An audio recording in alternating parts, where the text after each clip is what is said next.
नारायणं नमस्कृत्य नरं चैव नरोत्तमं देवीं सरस्वतीं व्यासं ततो जयमुदीरयेत्।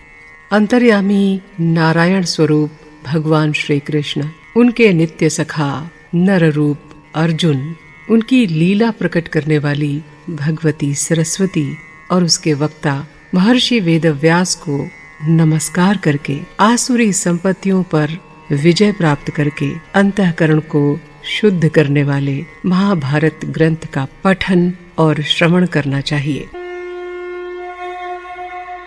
नमस्कार। विराट पर्व में अभी तक आपने सुना कि पांडव अपने अज्ञातवास का 1 साल पूरा करने के लिए मत्स्य नरेश की राजधानी विराट नगर में राजा विराट के यहाँ रह रहे थे। पांडवों के मत्स्य नरेश की राजधानी में रहते हुए 10 महीने बीत गए। यज्ञसेन कुमारी द्रौपदी, जो स्वयं स्वामिनी की भांति सेवा के योग्य थी, रानी सुदेशना की शुश्रूषा करती हुई बड़े कष्ट से समय बिता रही थी। जब वर्ष पूरा होने में कुछ ही समय बचा, तब एक दिन राजा विराट के सेनापति महाबली कीचक की दृष्टि द्रौपदी पर पड़ गई। वो कीचक राजा विराट का साला था। वो सैरंध्री को देखते ही उसे चाहने लगा। कामना की आग में जलता हुआ कीचक अपनी बहन रानी सुदेशना के पास गया और हंसकर कहने लगा, सुदेशने, ये सुंदरी जो मुझे अपने रूप से उन्मत्त बना रही है, पहले तो कभी इस महल में नहीं देखी। देवांगना के समान ये मन को मोहे ले रही है। बताओ, ये कौन है, किसकी स्त्री है और कहाँ से आई है? अब इसकी प्राप्ति के सिवा कोई दूसरी औषधि नहीं है। अहो, बड़े आश्चर्य की बात है कि ये तुम्हारे यहाँ दासी का काम कर रही है। ये कार्य यद्यपि इसके योग्य नहीं है, मैं तो इसे अपनी तथा अपने सर्वस्व की स्वामिनी बनाना चाहता हूँ। इस प्रकार रानी सुदेशना से कहकर कीचक द्रौपदी के पास आकर बोला, कल्याणी, तुम कौन हो और कहाँ से आई हो? तुम्हारा ये सुंदर रूप, ये दिव्य छवि संसार में सबसे बढ़कर है। ये स्थान तुम्हारे रहने लायक नहीं है। तुम सुख भोगने के योग्य हो और यहाँ क्यों कष्ट उठा रही हो? मैं तुम्हें सर्वोत्तम सुख भोग समर्पित करना चाहता हूँ, स्वीकार करो। इसके बिना तुम्हारा ये रूप और सौंदर्य व्यर्थ जा रहा है। द्रौपदी ने कहा, मैं पराई स्त्री हूँ, मुझसे ऐसा कहना उचित नहीं है। जगत के सभी प्राणी अपनी स्त्री से प्रेम करते हैं। तुम भी धर्म का विचार करके ऐसा ही करो। दूसरे की स्त्री की ओर कभी किसी प्रकार भी मन नहीं लगाना चाहिए। सैरंध्री की ये बात सुनकर कीचक बोला, सुंदरी, तुम मेरी प्रार्थना को इस तरह न ठुकराओ। मैं तुम्हारे लिए बड़ा कष्ट पा रहा हूँ। मुझे अस्वीकार करके तुम्हें बड़ा पछतावा होगा। इस राज्य पर मेरा ही शासन है। मैं किसी को भी उजाड़ने बसाने की शक्ति रखता हूँ। शारीरिक बल में भी मेरे समान इस पृथ्वी पर कोई नहीं है। मेरी पटरानी बनो और मेरे साथ सर्वोत्तम भोग भोगो। सैरंध्री बोली, सूत पुत्र, तू इस प्रकार मोह के फंदे में पड़कर अपनी जान न गंवा। याद रख, 5 गंधर्व मेरे पति हैं। वे बड़े भयानक हैं और सदा मेरी रक्षा करते रहते हैं। इस कुत्सित विचार को त्याग दे, नहीं तो मेरे पति कुपित होकर तुझे मार डालेंगे। द्रौपदी के ठुकराने पर कीचक काम संतप्त हो उठा और सुदेशना के पास जाकर बोला, बहन, जिस उपाय से भी सैरंध्री मुझे स्वीकार करे वही करो। मैं उसके मोह में प्राण दे रहा हूँ। कीचक की बात सुनकर रानी ने कहा, भैया, मैं इस सैरंध्री को एकांत में तुम्हारे पास भेजूंगी। वहाँ यदि संभव हो तो उसे अपने इच्छानुसार समझा बुझाकर प्रसन्न कर लेना। अपनी बहन की बात मानकर कीचक वहाँ से चला गया और किसी पर्व के दिन अपने घर पर उसने खाने पीने की बहुत उत्तम सामग्री तैयार करवाई। उसके बाद सुदेशना को उसने भोजन के लिए आमंत्रित किया। सुदेशना ने सैरंध्री को बुलाकर कहा, कल्याणी, बड़े जोर की प्यास लग रही है। तुम कीचक के घर जाओ और वहाँ से पीने योग्य रस ले आओ। सैरंध्री बोली, रानी, मैं उसके घर नहीं जाऊंगी। आप तो जानती ही हैं कि वो कितना निर्लज्ज है। मैं आपके यहाँ व्यभिचारिणी होकर नहीं रहूंगी। जिस समय मेरा इस महल में प्रवेश हुआ था, उस समय की प्रतिज्ञा तो आपको याद ही होगी।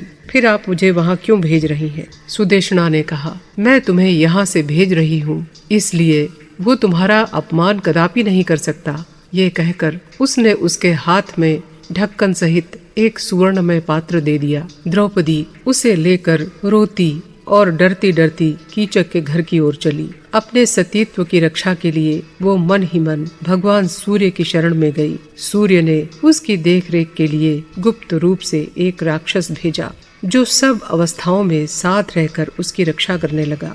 द्रौपदी भयभीत हुई हरिणी के समान डरते डरते उसके पास गई। उसे देखते ही कीचक आनंद में भरकर खड़ा हो गया और बोला, सुंदरी, तुम्हारा स्वागत है। मेरे लिए आज की रात्रि का प्रभात बड़ा मंगलमय होगा। तुम मेरे घर जो आ गई, अब मेरा प्रिय काम करो। द्रौपदी ने कहा, मुझे महारानी सुदेशना ने भेजा है और कहा है कि शीघ्र जाकर पीने योग्य रस ले आओ। कीचक ने कहा, कल्याणी, उसकी मंगाई हुई चीजें दूसरी दासियां पहुंचा देंगी। ये कहकर उसने द्रौपदी का दाहिना हाथ पकड़ लिया। द्रौपदी ने कहा, पापी, यदि मैंने आज तक कभी मन से भी अपने पतियों के विरुद्ध आचरण नहीं किया हो, तो इस सत्य के प्रभाव से देखूंगी कि तू शत्रु से पराजित होकर पृथ्वी पर घसीटा जा रहा है। इस प्रकार कीचक का तिरस्कार करती हुई द्रौपदी पीछे हट रही थी और वो उसे पकड़ना चाहता था। वो झटके देकर अपने आप को छुड़ाने का उद्योग कर ही रही थी कि कीचक ने सहसा झपट कर उसके दुपट्टे का छोर पकड़ लिया। उसने कीचक को बड़े जोर का धक्का दिया, जिससे वो धम से जमीन पर जा गिरा। उसे गिराकर वो कांपती हुई दौड़कर राजसभा की शरण में आ गई। कीचक ने भी उठकर भागती हुई द्रौपदी का पीछा किया और उसके केश पकड़ लिए। फिर राजा के सामने ही उसे पृथ्वी पर गिराकर लात मारी। इतने में सूर्य के द्वारा नियुक्त राक्षस ने कीचक को पकड़कर आंधी के समान वेग से दूर फेंक दिया। कीचक का सारा शरीर कांप उठा और वो निश्चेष्ट होकर पृथ्वी पर गिर पड़ा। उस समय राजसभा में युधिष्ठिर और भीमसेन भी बैठे थे। उन्होंने द्रौपदी का वो अपमान अपनी आंखों से देखा। ये अन्याय उनसे सहा नहीं गया। दोनों भाई अमर्ष से भर गए। भीम तो उस दुरात्मा कीचक को मार डालने की इच्छा से क्रोध के मारे दांत पीसने लगे। वे उठना ही चाहते थे कि युधिष्ठिर ने अपना गुप्त रहस्य प्रकट हो जाने के डर से उन्हें रोक दिया। इतने में द्रौपदी सभा भवन के द्वार पर आ गई और मत्स्यराज को सुनाकर कहने लगी, मेरे पति संपूर्ण जगत को मार डालने की शक्ति रखते हैं, किंतु वे धर्म के पाश में बंधे हुए हैं। मैं उनकी सम्मानित धर्म पत्नी हूँ, तो भी आज एक सूत पुत्र ने मुझे लात मारी है। हाय, वे मेरे पति महावीर महारथी आज कहाँ हैं? भला इसके रहते हुए मैं अपने इस अपमान का बदला क्यों कर ले सकती हूँ? ये राजा होकर भी कीचक के प्रति राजोचित न्याय नहीं कर रहा है। मत्स्यराज, तुम्हारा ये लुटेरों का सा धर्म इस राजसभा में शोभा नहीं देता। तुम्हारे निकट आकर भी कीचक के द्वारा मेरे प्रति जो व्यवहार हुआ है वो कभी उचित नहीं कहा जा सकता। ये स्वयं तो पापी है ही, इस मत्स्य नरेश को भी धर्म का ज्ञान नहीं है। इस प्रकार आंखों में आंसू भरे हुए द्रौपदी ने बहुत सी बातें कहकर राजा विराट को उलाहना दिया।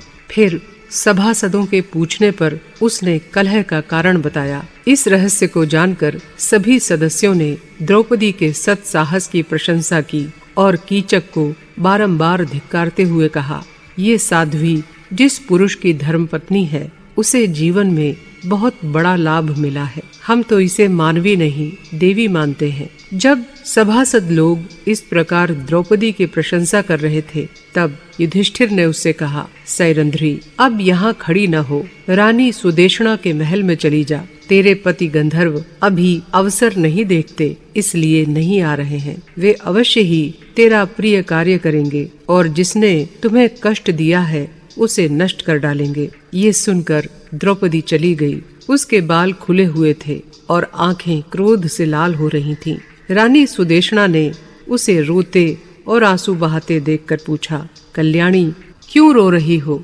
द्रौपदी ने कहा, आज दरबार में राजा के सामने ही कीचक ने मुझे मारा है। सुदेशना बोली, सुंदरी, कीचक काम से मतवाला होकर बार बार तुम्हारा अपमान कर रहा है। तुम्हारी राय हो तो मैं आज ही उसे मरवा डालूं। द्रौपदी ने कहा, वो जिनका अपराध कर रहा है वे ही उसका वध करेंगे। अब वो अवश्य ही परलोक की यात्रा करेगा।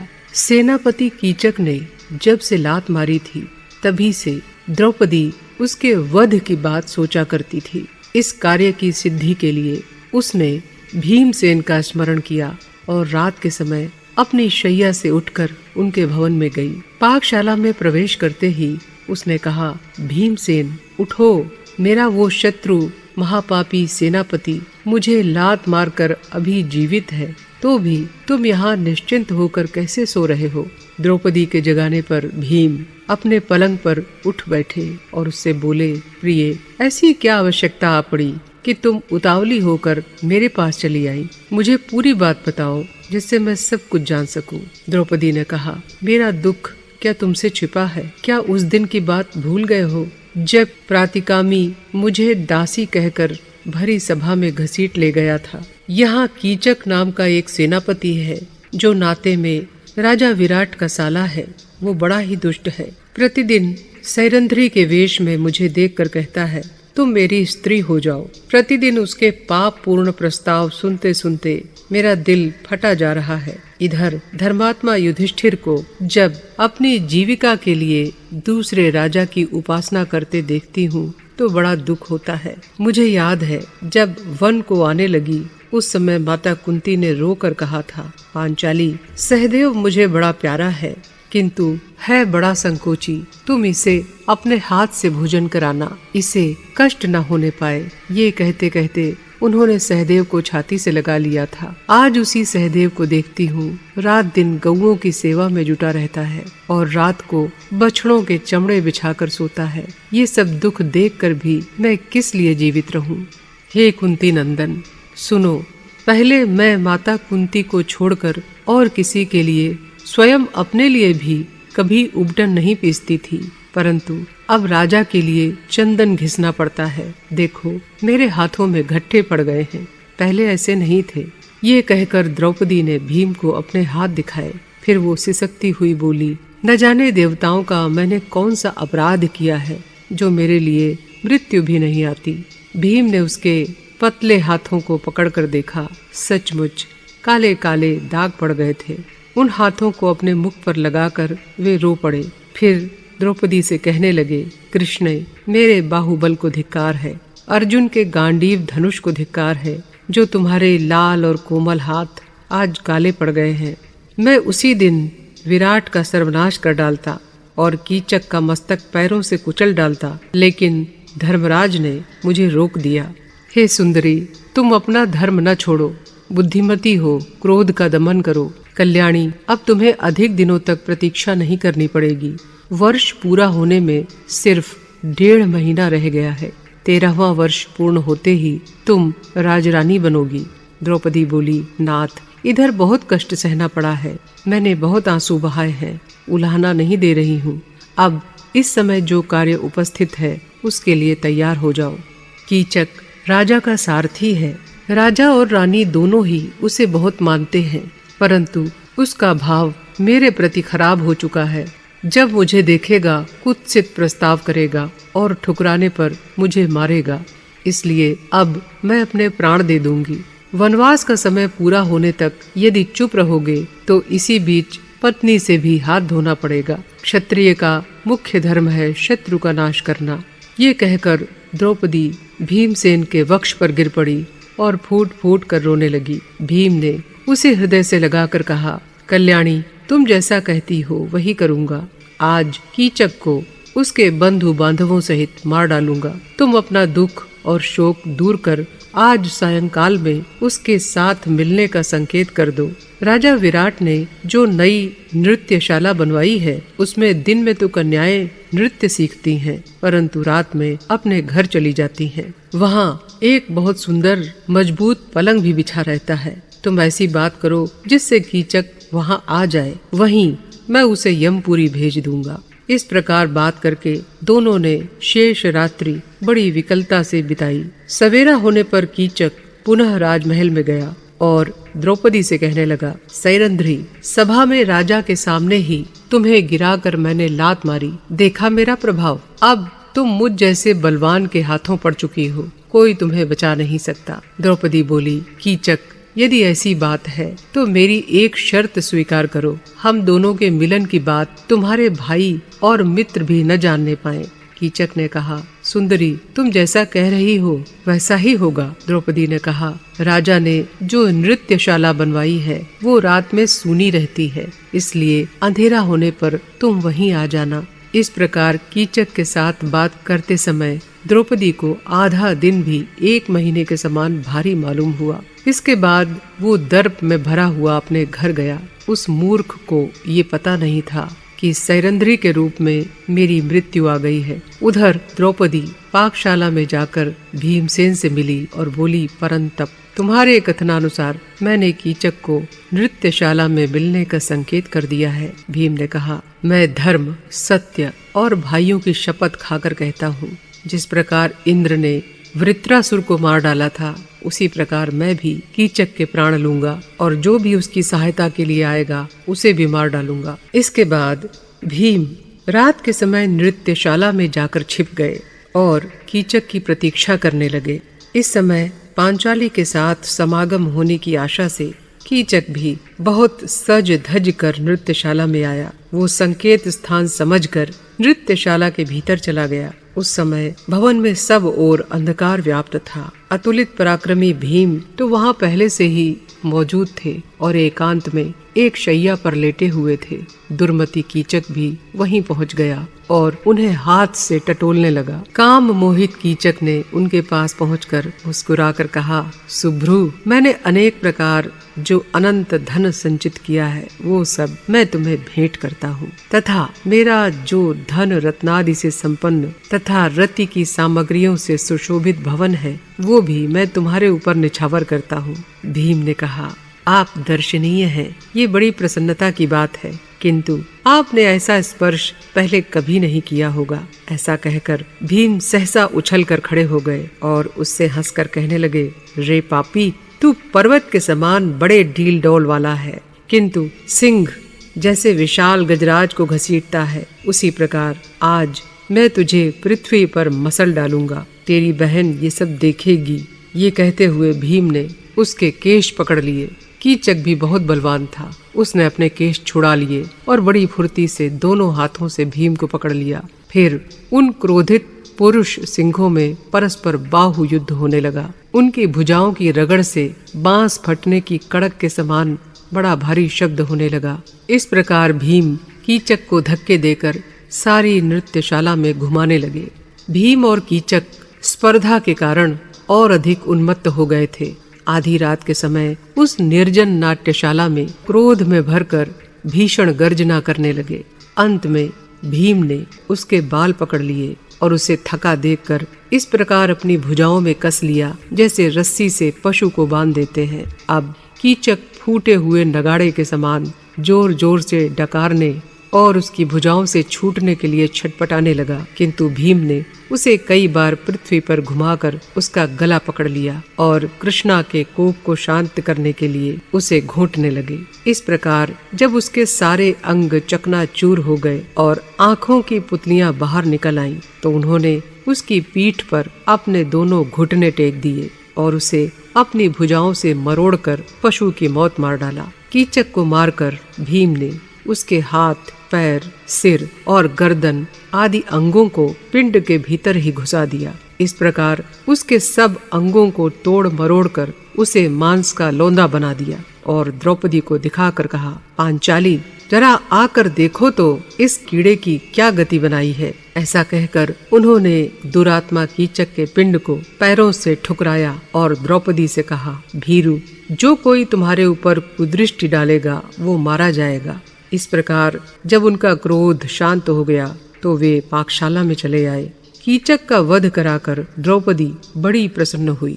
उसका सारा संताप शांत हो गया। फिर उसने उस नृत्यशाला की रखवाली करने वालों से कहा, देखो, ये कीचक पड़ा हुआ है। मेरे पति गंधर्वों ने उसकी ये गति की है। तुम लोग वहाँ जाकर देखो तो सही। द्रौपदी की ये बात सुनकर नाट्यशाला के सहस्त्रों चौकीदार मशालें लेकर वहाँ आए। फिर उन्होंने उसे खून से लथपथ और प्राणहीन अवस्था में धरती पर पड़े देखा। उसे बिना हाथ पांव का देखकर उनको बड़ी व्यथा हुई और विस्मय भी हुआ। उसी समय कीचक के सभी बंधु बांधव वहाँ इकट्ठे हो गए और उसे घेर कर विलाप करने लगे। उसकी ऐसी दुर्गति देखकर सभी के रोंगटे खड़े हो गए। फिर उसके सगे संबंधी उसका दाह संस्कार करने के लिए उसे नगर से बाहर ले जाने की तैयारी करने लगे। उनकी दृष्टि कीचक से थोड़ी ही दूरी पर एक खंभे का सहारा लिए हुए द्रौपदी पर पड़ी। जब सब लोग इकट्ठे हो गए तो उन कीचक के भाइयों ने कहा, इस दुष्टा को अभी मार डालना चाहिए, इसी के कारण कीचक की हत्या हुई है। अथवा मारने की भी क्या जरूरत है, कामासक्त कीचक के साथ ही इसे भी जला दो। ऐसा करने से मर जाने पर भी सूत पुत्र का प्रिय ही होगा। ये सोचकर उन्होंने राजा विराट से कहा, कीचक की मृत्यु सैरंध्री के कारण हुई है, इसलिए हम इसे कीचक के साथ ही जला देना चाहते हैं। आप आज्ञा दीजिए। राजा ने सूत पुत्रों के पराक्रम की ओर देखकर सैरंध्री को कीचक के साथ जला डालने की सम्मति दे दी। बस उप कीचकों ने भय से अचेत हुई कृष्णा को पकड़ लिया और उसे कीचक की रथी पर डालकर बांध दिया और रथी उठाकर मरघट की ओर चले। कृष्णा अनाथा की तरह विलाप करने लगी और चिल्ला चिल्ला कर कहने लगी, जय जयंत विजय जयतसेन और जयद्वल, मेरी टेर सुने, ये सूत पुत्र मुझे लिए जा रहे हैं। जिन वेगवान गंधर्वों के धनुष की प्रत्यंचा का भीषण शब्द संग्राम भूमि में वज्राघात के समान सुनाई देता है, वे मेरी पुकार सुने। हाय, ये सूत पुत्र मुझे लिए जा रहे हैं। कृष्णा की वो दीन वाणी और विलाप सुनकर भीम बिना विचारे अपनी शैया से खड़े हो गए और कहने लगे, सैरंध्री, तू जो कुछ कह रही है वो मैं सुन रहा हूँ, इसलिए इन सूत पुत्रों से तेरे लिए कोई भय की बात नहीं है। ऐसा कहकर वे नगर का परकोटा लांघकर बाहर आए और बहुत तेजी से शमशान की ओर चले। इतने वेग से वो चले कि सूत पुत्रों से पहले ही मरघट पहुंच गए। चिता के समीप उन्हें ताड़ के समान एक 10 व्याम लंबा वृक्ष दिखाई दिया। उसे भीमसेन ने भुजाओं में भरकर हाथी के समान जोर लगाकर उखाड़ लिया और उसे कंधे पर रखकर दंडपाणी यमराज के समान सूत पुत्रों की ओर चले।